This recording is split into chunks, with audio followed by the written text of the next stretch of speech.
Ces temps-ci, sur le groupe, on parle beaucoup des banques. Puis, il y en a qui disent, on devrait tout sortir notre argent des banques, puis faire crasher le système. Oui, quand tu comprends comment les banques fonctionnent, aujourd'hui, la façon que ça fonctionne, l'intérêt, la dévalorisation de la monnaie, l'inflation, quand tu comprends ça, puis c'est vraiment pas si compliqué quand tu peux le vulgariser, là. Quand tu le comprends, c'est simple. C'est que les banques, il faut comprendre que c'est pas le gouvernement. Les banques, c'est une association, c'est une entreprise, c'est un privé, un groupe de gens qui, eux, s'approprient l'argent. Disent l'argent, c'est à nous. Puis le gouvernement, eux autres, ils vont emprunter à ces gens-là qui ont inventé l'argent, de l'argent, puis la mettre en circulation dans le monde. La façon que ça fonctionne, c'est qu'il y a juste eux autres dans le monde qui ont le droit. Eux autres s'approprient l'argent, c'est comme un brevet, c'est à eux autres, tu vois ce que je veux dire? Fait que c'est juste eux autres qui peuvent mettre de l'argent dans le monde. Fait que quand ils mettent 1 million, ils rajoutent une chose qu'on appelle l'intérêt là-dessus. Ils mettent 1 million dans le monde et ils disent au monde, vous nous devez 1 200 000. Mais il n'y a pas 1 200 000 dans le monde. Il y a juste 1 million. Puis ça, c'est ce qui fait aujourd'hui, en fait, c'est des milliards, le million, c'était pour l'exemple. C'est ce qui fait aujourd'hui que la valeur de l'argent descend. Qu'aujourd'hui, avec 25 cents, tu ne fais plus grand-chose, tandis que dans le temps, à 25 cents, tu passais une belle soirée, là, tu sais. Puis dans le temps, c'est il y a, on va dire 100 ans, tu sais. Il y a 100 ans, 25 cents, c'était une journée de travail, tu sais. C'est comme ça. Fait que c'est pour ça que l'argent perd sa valeur. C'est que l'argent qui est en circulation, on en doit, il y a 1 million en circulation, puis on en doit le 5 millions, là. Tu sais, quand on se demande, là, tu sais, la Terre doit tant de milliards, tu sais, puis là, le monde dit, c'est à qui doit? Mais c'est à ce monde-là, les banquiers, qui sont bien au-dessus du gouvernement, parce que les autres, ils donnent l'argent au gouvernement. Le gouvernement dépend d'eux autres. Tout le monde dépend d'eux autres, parce que tout le monde dépend de l'argent, c'est le système actuel. Bon, on part de là. On connaît le problème. Puis à partir de ce moment-là, au lieu de réagir puis d'aller dire dans la rue, tu sais, on veut que ça change, on veut que les banques nous traitent mieux, etc., etc. On veut que ces gens-là nous traitent mieux, qu'ils nous chargent moins d'intérêt, tu sais, c'est comme à dire, OK, on accepte que vous gouvernez le monde, mais on veut être mieux traité. C'est comme ça, c'est là comme ça. Fait que, moi, je propose une solution, tu sais, je me dis, bon, les autres se sont organisés, puis se sont appropriés l'argent. On fait-tu pareil? Tu sais, si on se met 100 000, 200 000, puis 1 million de personnes, qu'on crée une nouvelle banque. Aujourd'hui, les banques, quand ils prêtent de l'argent pour une maison, mettons, une maison de 300 000, ils vont te la financer à, je ne sais pas trop combien de pourcents, on va dire 4 %. Puis là, le monde dit, OK, elle va me coûter 304 000. Encore, c'est ça. C'est que c'est par année. La maison que tu vas acheter 300 000, ils vont te charger 4 % par année, puis c'est un taux variable, ça peut changer, ça peut être plus, ça peut souvent plus. Fait que, avec le temps, tu vois ce que je veux dire? Fait qu'à chaque année, tu vas payer 4 % de ce qui te reste à payer. Mais tout ça pour dire que ta maison de 300 000, elle te revient à 900 000. Puis il ne niaise pas, là. Il niaise pas. Yeah, ma belle-fille s'est acheté un char à 40 000, je pense, puis il revient 80 000 ou 30 000, puis il revient 90 000. Avec le financement des banques. Bon, les banques, eux autres, à chaque maison, là, ils font au moins le double du prix de la maison. Fait que si tu achètes une maison de 300 000, dis-toi qu'ils font au moins 300 000. Fait que les banques, ils font 300 000. Le prix de la maison, à chaque maison de 300 000, et plus, ils font plus que ça. Juste pour nous prêter l'argent. Fait que moi, je me dis, t'imagines si on s'organiserait tout en gang, puis à gang, on a beaucoup d'argent. D'ailleurs, on la dépense pour rien en allant chialer contre le système en espérant qu'il change. Mais si on prendrait cet argent-là, tu sais, les millions puis les milliards qu'on met là-dedans, dans la résistance, là, puis qu'on se dirait, OK, au lieu de chialer contre ça puis d'essayer de le faire changer, nous autres, on va juste simplement se créer une nouvelle banque. Puis on va pouvoir se financer entre nous autres, les maisons, sans nécessairement se charger nous-mêmes. Tu sais, dire, OK, 4 %, mais 4 % du prix de la maison. Tu sais, ça va te coûter 300, 4 000, ça va te coûter 4 000 pour la financer. Puis qu'est-ce qu'on fait avec cet argent-là? On va juste faire un trésor public. Tu sais, on dépense. Tu sais, si on fait une coopérative, comme ça, une banque coopérative, tous ces actionnaires ensemble, tu sais, on est tous responsables de la banque, là, tu sais. On va pouvoir gérer notre entreprise, comme ils font avec eux, les autres. On rentre dans le game. C'est ce que je veux dire. Là, on commence à faire des choses. Là, on peut faire des prêts à des gens sans leur ruiner. Là, on peut acheter des autos. On peut faire. Puis oui, on va faire un certain profit avec ça pour financer ce que ça nous coûte nous-mêmes, pour nous gérer nous-mêmes. Tu sais, les employés, les gens qui vont faire la comptabilité, etc. Puis même avec le 4%, comme je vous dis, là, on va faire probablement plus que ce que ça prend pour nous organiser entre nous autres. Donc, les surplus, ça peut nous servir pour faire autre chose, pour investir ensemble en tant que société. On aimerait ça créer, on aimerait ça créer ça. Ça fait longtemps que les humains n'ont pas créé des grandes choses. On peut créer des nouvelles villes, tu veux dire, investir dans des nouvelles technologies, les imprimantes 3D, c'est plein de nouvelles choses. Quand tu regardes où est-ce que l'humain est rendu de côté technologie, puis on s'en sert tout, on n'a pas à être contre la technologie, là. Même l'intelligence artificielle, ça va être une bonne chose si on s'en sert d'une bonne chose, tu sais.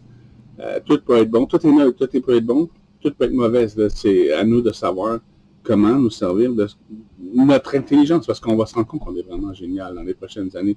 Plus ça va aller, plus on va faire des choses grandioses. Puis il n'y aura plus de place pour l'économie, parce que les machines vont toutes faire notre travail, puis on n'aura plus d'emploi pantoute. Là, il va falloir se gérer d'une nouvelle façon. On est tous riches, là. Ça ne peut plus se marcher comme pyramidal, comme les entreprises, là, comme eux autres le gèrent, l'argent. Il faut que ça devienne un rond, ça veut dire une coopérative. Tout le monde qui travaille pour une idée, un concept, plutôt que tout le monde qui travaille pour une personne, puis c'est le dernier en bas qui mange toute la merde, tu sais. C'est changer notre conception du système, créer, instaurer, mettre en place une nouvelle façon de faire des coopératives.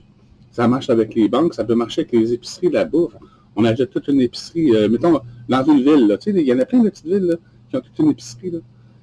Mettons que tous les habitants de cette ville-là là, décideraient de l'acheter ensemble, là, cette épicerie-là, là, puis faire une coopérative avec, puis se vendre la bouffe dans le magasin, le prix qu'elle coûte sans besoin de faire de profit, parce que de toute façon, le profit reviendrait au monde, tu sais, puis tout le monde, tu sais, elle appartient à tout le monde.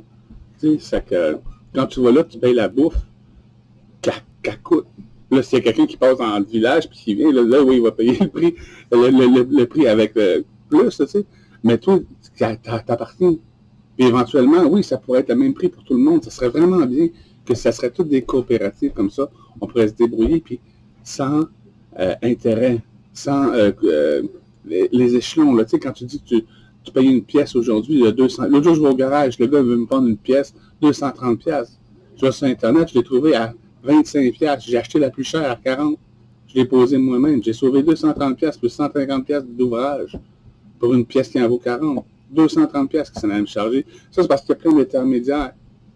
C'est ça, couper les intermédiaires, devenir tout responsable et tout faire partie de l'entreprise, de la coopérative, tout être actionnaire. C'est ça, tout être actionnaire. Si on devient tout actionnaire du monde, on devient tout responsable du monde. Puis si on est responsable du monde, on fait attention. Tu fais attention à tes affaires. Là, aujourd'hui, on ne fait plus attention à rien parce qu'on n'est plus responsable de rien. Donc, il n'y a plus rien qui nous appartient, ça, c'est pas nous autres. Fait que, bref, c'est un bref aperçu de les solutions qui pourraient faire. Parce que tout tourne autour de ça, c'est changer notre attitude. Si tout vient en coopérative dans notre tête, OK, on va le faire ensemble, plutôt que de travailler chacun pour soi, essayer d'accumuler le plus de choses possible avant de mourir. Si on travaille tous ensemble pour un monde meilleur, puis qu'on oublie les brevets, puis on oublie on met de côté ça, la propriété intellectuelle. Si tu inventes quelque chose, ça appartient à tout le monde. Tout le monde peut en profiter, puis tu n'as pas à acheter un brevet pour pouvoir le reproduire chez vous. Aujourd'hui, ils se servent de ça pour breveter les graines. Même les graines qu'on plante depuis des centaines d'années, là, ils vont chercher ça dans les autres pays. Là. Ils disent, hey, cette plante-là, là, que toi et ta famille, vous cultivez depuis des centaines d'années, là, aujourd'hui, il faut que vous nous payiez pour la cultiver parce qu'on a acheté le gène de cette plante-là. Ils font, là. Ils n'ont même plus le droit d'utiliser leurs propres graines pour replanter. Il faut qu'ils prennent les graines imposées par les autres. Ça fait des centaines d'années, des milliers d'années qu'ils font, là. C'est ça, la propriété intellectuelle, quand tu appropries des choses qui existent. Après ça va être l'eau. C'est la même chose. L'électricité, c'est la même chose. T'imagines-tu si Hydro-Québec, c'est une coopérative, d'après toi, ça nous coûterait combien d'électricité? Juste pour entretenir le réseau, le plus d'actionnaires, le plus d'intermédiaires, là.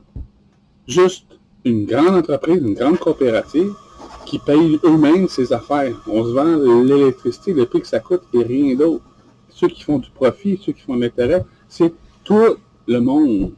On le répartit sur tout le monde. C'est une coopérative plutôt que juste sur une personne. Un autre exemple que je prends souvent, le pont de la A25, ça doit faire déjà 10 fois qu'on le paye, les crises de pont.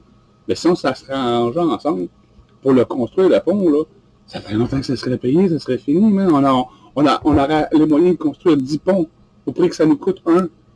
Parce qu'on paye des intérêts, des intermédiaires, des actionnaires, des financiers, des intérêts aux banques en plus, parce que là, tout cet argent-là, c'est emprunté aux banques.